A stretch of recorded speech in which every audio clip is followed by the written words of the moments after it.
రామూర్తి గారు రైట్. ముఖ్యంగా చూసుకుంటే మరి కేటీఆర్ గారి పరిస్థితి ఏ విధంగా ఉండబోతుంది? ఎందుకంటే హైకోర్టులో ఆల్రెడీ పిటిషన్ దాఖలు చేశారు, క్వాష్ పిటిషన్.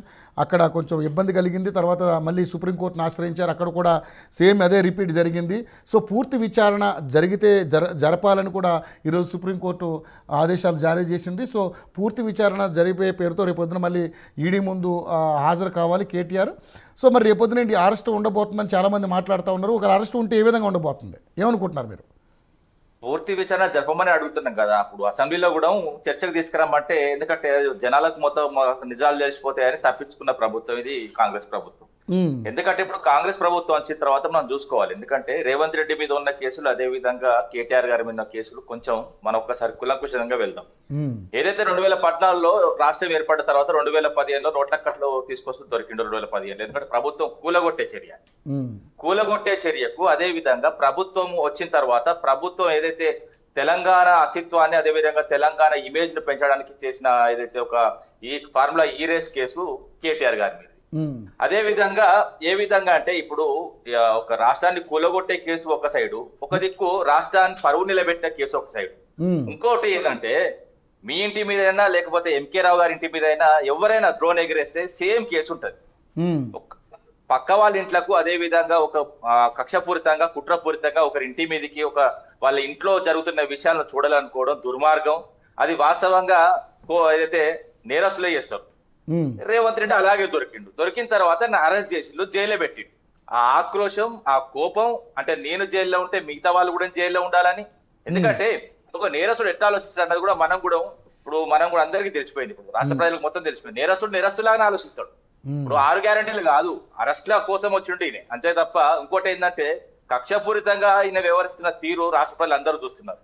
నువ్వు వచ్చిన తర్వాత ఈ సంవత్సరం దాటిన తర్వాత 5 గ్యారెంటీల్లో మీరు ఏం చేసి చెప్పండి. ఒక్కటి కూడా లేదు, కంప్లీట్ గా ఫెయిల్యూర్.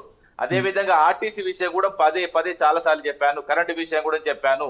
అదే విధంగా పవర్ డిస్కౌంట్ నష్టాలు నెడుతూ, ఆర్టీసీ నష్టాలను నెడుతూ వీళ్ళు చేసింది ఏం లేదు. ఇప్పుడు రైతులను కూడా ఘోరమైన మోసం. ఇప్పుడు సంక్రాంతికి ఇస్తా అన్నాడు, సంక్రాంతి కూడా లేదు, ఇవన్నీ తెలిసిపోయింది. 15,000 ఇస్తా అన్నాడు, ఇప్పుడు 12,000కే సరిపుచ్చుకున్నాడు. ఇప్పుడు అవన్నీ మొత్తం కంప్లీట్ గా విమర్శలు వస్తున్నాయి. గ్రామ స్థాయిలో ఎలక్షన్ లో పోయే పరిస్థితి లేదు.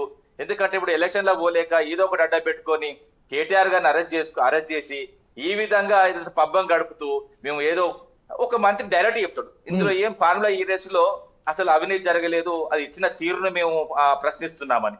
అరే ఇచ్చిన తీరు చెప్తున్నాము, 55 కోట్లు ఇచ్చింది తెలుసు, అక్కడ తీసుకున్న వాళ్ళు పైసలు ఉన్నాయంటారు, ఇక్కడ ఇచ్చిన వాళ్ళం ఇచ్చినామని చెప్తున్నాం. అరే చాలా విషయాలు ఇప్పుడు కోర్టు ఏదో చుక్కెదురు సుప్రీం కోర్టులో అని మాట్లాడుతున్నారు. మరి నేషనల్ హెరాల్డ్ కేసు ఉంది కదా, ఆ విషయంలో కూడా సోనియా గాంధీ రాహుల్ గాంధీ కూడా పోతే అదే విధంగా అయింది కదా. ఇప్పుడు వాళ్ళకు న్యాయం మాకు న్యాయమా? ఇప్పుడు సంకలు గుద్దుకున్నాడు కాదు, మన వెనకే ఏం జరుగుతుంది, మనం ఏం చేసినాము, గతంలో మా ప్రభుత్వాలు ఉన్నప్పుడు ఏం చేసినా అన్నది కూడా తెలుసుకోవాలి. కనీస జ్ఞానం లేకుండా ఏదో జరిగింది ఏదో కంప్లీట్ క్లియర్ చెప్తున్నాం కదా, విచారణ ఎదుర్కొంటామని చెప్తున్నాం. 7వ తారీఖు మేము సుప్రీంకోర్టుకు వెళ్ళినాం. ఆ రోజు సాయంత్రం అయింది. దాని తర్వాత వాళ్ళు వాయిదా వేసిండు. ఈ రోజు దాన్ని వెనక్కి తీసుకోమని చెప్తే ఏదైతే కేటీఆర్ మాకు సంబంధించిన ఎవరైతే లాయర్ ఉన్నారో దాన్ని గౌరవంగా వెనక్కి తీసుకోవడం జరిగింది. కోర్టును గౌరవిస్తున్నాం కదా. ఇప్పుడు మేము 9వ తారీఖు ఎందుకు పోయిందండి మరి ఏసీబీ విచారణకు? పూర్తిగా సహకరించినాం కదా. అట్లా జరిగినట్టు చెప్పినాము. 55 కోట్లు పోయింది నిజము, అది రాష్ట్ర ఇమేజ్ ని పెంచింది. దాంతో పాటు 600 నుంచి 700 కోట్ల ఆదాయం కూడా వచ్చిందని చెప్తున్నారు. కంప్లీట్ గా ఆదాయం ఎట్లా వచ్చింది కూడా దానికి సంబంధించిన ఏదైతే డాక్యుమెంట్స్ కూడా గౌరవ కేటీఆర్ గారు ఏసీబీకి చూపించడం జరిగింది. ఇంకేం కావాలండి? ఇప్పుడు ఒక పండుగ లేకుండా, ఒక పబ్బం లేకుండా హైడ్రా తీసుకొచ్చి చిన్న పిల్లలను రోడ్ల మీద వర్షాకాలంలో అట్లేసిండు. అదే విధంగా పోలీసులను కొట్టించి ఆ విధంగా పోలీసులను ఇబ్బంది పెట్టిండు. అరే విద్యార్థులు పరీక్ష వాయిదా పెట్టి విద్యార్థులను కొట్టిండు. అరే ఏం ప్రభుత్వం అండి వచ్చింది రవి గారు? ఇది పీల్చుక తిన్న ప్రభుత్వం. అసలు వాస్తవం చెప్పాలంటే వీళ్ళు వచ్చిన తర్వాత ఒక్కరికి కడుపులో ఉన్న బిడ్డ నుంచి చనిపోయేంత వరకు ఎవ్వరికి కూడా న్యాయం జరగలేదు. మేమున్నప్పుడు ఆ పథకాలు గాని అదే విధంగా సంపదను పెంచినాం, సంక్షేమంగా పంచినాం, అంతే తప్ప కానీ ఇంత దుర్మార్గంగా ఇట్లా ఎవడు వివరించలేదు. నేను చెప్తున్నా, చాలా ప్రభుత్వాలు చూసాం మనం. కానీ వచ్చిన వెంటనే అరెస్ట్ చేయాలి, ఎట్లాగా నన్ను పెట్టిళ్ళు, నన్ను 20 రోజులు పెట్టిళ్ళు, నన్ను 30 రోజులు పెట్టిళ్ళు, కనీసం 40 రోజులనే పెట్టాలి. గీదా నువ్వు చేసేది ప్రజలకు? నువ్వు ప్రజలకు ఏం చెప్పొచ్చినావు? అట్లా మాట్లాడినావు. అదే విధంగా ఇప్పుడు కౌలు రైతులకు కూడా ఇస్తా అన్నాడు కదా. అంటే ఇప్పుడు వీడియోలో ఉన్నాయి కదా, ఇలాంటి మామూలు విషయాలు అవి కొత్త విషయాలు కాదు కదా. చాలా సందర్భాల్లో చాలా విషయాలు కూడా చర్చించుకున్నాం మనం. ఎన్ని విధాలుగా బదులాడుకుంటూ వచ్చిండి. 15,000 సంక్రాంతికి ఇస్తారు, అంతకుముందు వెంటనే ఇచ్చేస్తున్నారు.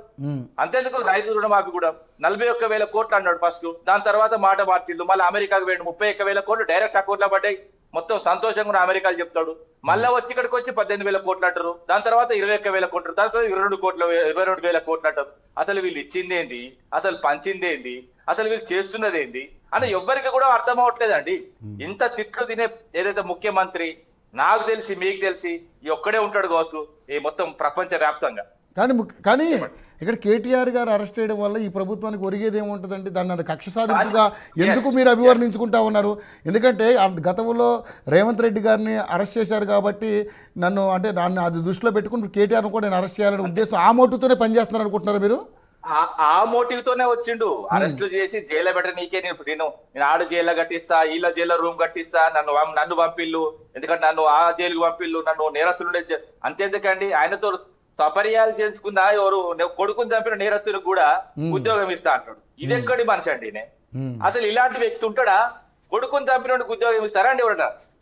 ఏ విధంగా మాట్లాడతారండి? ఒక కోర్టు ఏదైతే ఒక కోర్టు ఉన్నది, కోర్టు పరంగా నువ్వు పోవాలి. అంతేగాని రాత్రి పోయి అరెస్ట్ చేస్తాం, మా ఇంటి ముందు పండుగ లేకుండా మా నాయకులు పండుగ ఇక్కడ పండుగ చూసినా అందరు నాయకులు ఇంటికి ముందు కంప్లీట్ గా పోలీసు వాళ్ళని పెట్టి పండుగ కూడా చేయలేకుండా చేస్తున్నాడు.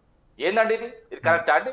ఇప్పుడు ఎంకే రావు గారు ఉన్నారు, అందరున్నారు పెద్దలు గౌరవనీయులు, వాళ్ళకు కూడా అన్ని చాలా మనకంటే ఏజ్ లో పెద్దోళ్ళు కాబట్టి ఇంకా చాలా ప్రభుత్వాలు చూస్తుంటారు. ఇలాంటి ప్రభుత్వం ఎప్పుడైనా చూసిల్లా? పండుగ రోజు కూడా నాయకులు ఇంటికి ముందు పోయి పోలీస్ ప్రహారం పెట్టి వాళ్ళని హౌస్ అరెస్ట్ చేయడం, ఇది ఎంతవరకు సంబంధించి? ఎటుపోతారండి? ఎటుపోతారు? ఎవరు ఎటుపోతారు? కోర్టులు ఉన్నాయి, న్యాయస్థానం ఉన్నది, పోలీస్ వ్యవస్థ ఉన్నది. ఏ విధంగా దుర్వినియోగం చేస్తున్నావు నువ్వు అధికారాన్ని? నీ అధికారం వచ్చేది దేనికి? ప్రజలకు మంచి చేయడానికి. మంచి అవకాశం వచ్చింది నీకు చిన్న ఏజ్ లో, దాన్ని కాపాడుకోవాలి. కానీ ఇష్టం వచ్చినట్టు ప్రవర్తించడం, ఇష్టం వచ్చినట్టు చేయడం, రాత్రి కలగన్నది కూడా పొద్దుగాల నేను చేస్తా అంటే కరెక్ట్ కాదు కదా అండి.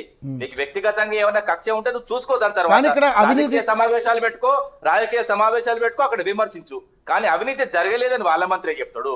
ఏదైతే 55 కోట్లు మేము ఇచ్చినామని బాజాప్తా చెప్తున్నాం కదా, అది హెచ్ఎండిఏ నుంచి పోయింది. అది స్వాతంత్ర ప్రతిపత్తిగా కలిగిన ఓ సంస్థ, దాని నుంచి డబ్బులు వెళ్ళినాయి.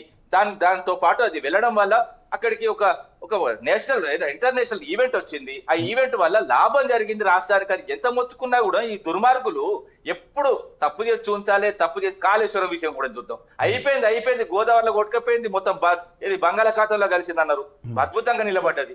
వీళ్ళకు ఒకటే మాట అండి, వీళ్ళు ఏం చేసినా వీళ్ళకంటే వీళ్ళే పొడుచుకుంటున్నారు.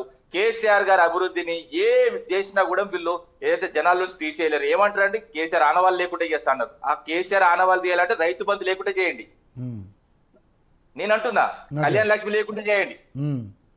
అదే విధంగా మీ సంతకాలు బంద్ చేయండి. ఎందుకంటే కళ్యాణ లక్ష్మి మీ సంతకం పెడుతున్నారు, ఆ సంతకం కూడా కేసీఆర్. ఆ కేసీఆర్ ఆనవాళ్ళు అంటే అది బంద్ చేయండి. కంప్లీట్ గా రైతులకు రుణమాఫీ కూడా చేయకండి. ఇవన్నీ మీరు ఇచ్చిన హామీలే కదా. ఇప్పుడు మేము ఏదైతే పథకాలు తీసుకొచ్చి మేము ఏదైతే పంచినామో ఆ పథకాలు మీరు కొనసాగిస్తున్నారు, మన పథకాలు మొత్తం బంద్ చేస్తారా? అదే విధంగా రాష్ట్రాన్ని మొత్తం ఏదైతే అభివృద్ధి చెందిన రాష్ట్రాన్ని మీరు మొత్తం కంప్లీట్ గా వెనుకకు తీసుకుపోతారా? కానీ రామూర్తి గారు ఇక్కడ ఇది ఆర్థిక పరమైనటువంటి ఆర్థిక శాఖ ఆదేశాలు తీసుకోకుండా 55 కోట్లు బదలాయించడం అనేది అక్కడే కదా కేసు ముడిపడి ఉన్నది. సో ఇంకొకటి ఈ విషయంలో కేటీఆర్ గారు నిజంగానే అవినీతి చేయకపోతే అది లొట్టపీసీ కేసే కాకపోతే మరి ఎందుకు ఈరోజు కోర్టులో ఆశ్రయించాల్సిన అవసరం ఎందుకు వచ్చింది? న్యాయస్థానం ఉన్నది కాబట్టి ఖచ్చితంగా పోరాటం చేస్తామని చెప్పినాం కదా. న్యాయస్థానం పోతే ఎంత తప్పున్నది? విచారణకు హాజరవడానికి రకరకాల వంకలు పెట్టి ఎందుకు హాజరు కాకుండా ఉంటున్నారు? లొట్టపీస్ కేసు ఎందుకు కదా. ఇప్పుడు ఆర్థిక వ్యవహారాలు ఉన్నాయి, సంబంధించింది లేకుండా అంటే అది స్వాతంత్ర ప్రతిపత్తి ఉన్నది ముందే చెప్తున్నా. అది స్వాతంత్ర ప్రతిపత్తిగా వాళ్ళు నిర్ణయాలు తీసుకోవచ్చు. ఆ నిర్ణయం ప్రకారం డబ్బులు పంపవచ్చు. రాష్ట్ర ఇమేజ్ ని పెంచడానికి చేసిన ఏదైతే ఒక మంచి కార్యక్రమం అది. దాన్ని తప్పుగా చూపెట్టాలని ఎంత ప్రయత్నం చేస్తుందంటే వాస్తవంగా కేటీఆర్ గారిని కానీ మాలో ఏదైతే కొంతమంది లీడర్లను కానీ అరెస్ట్ చేయడానికి వీళ్ళు నిద్రపోకుండా పనిచేస్తున్నారు తప్ప ప్రజల కోసం వచ్చిన ప్రభుత్వం కాదు ఇది. పథకాల కోసం వచ్చిన ప్రభుత్వం కాదు, 6 గ్యారెంటీల కోసం వచ్చిన ప్రభుత్వం కాదు. అరెస్టు చేయాలి అంతే. అరెస్టు చేసి సెల్ఫ్ ఈగో ఉంటది కదా, ఒక ఈగో జైల్లో పెడితే ఆయన ఈగో సాటిస్ఫాక్షన్ అయితే అప్పటి వరకు ఆ ఈగో సాటిస్ఫాక్షన్ అయ్యేంత వరకు ఈ విధంగా ప్రవర్తిస్తూనే ఉంటాడు. ఈయన వాస్తవంగా ఒక మానసిక రోగి అని నేను కంప్లీట్ గా నిర్ధారిస్తున్నాను. Okay, right. నగేష్ గారు, సో నిజంగానే అంటే కేటీఆర్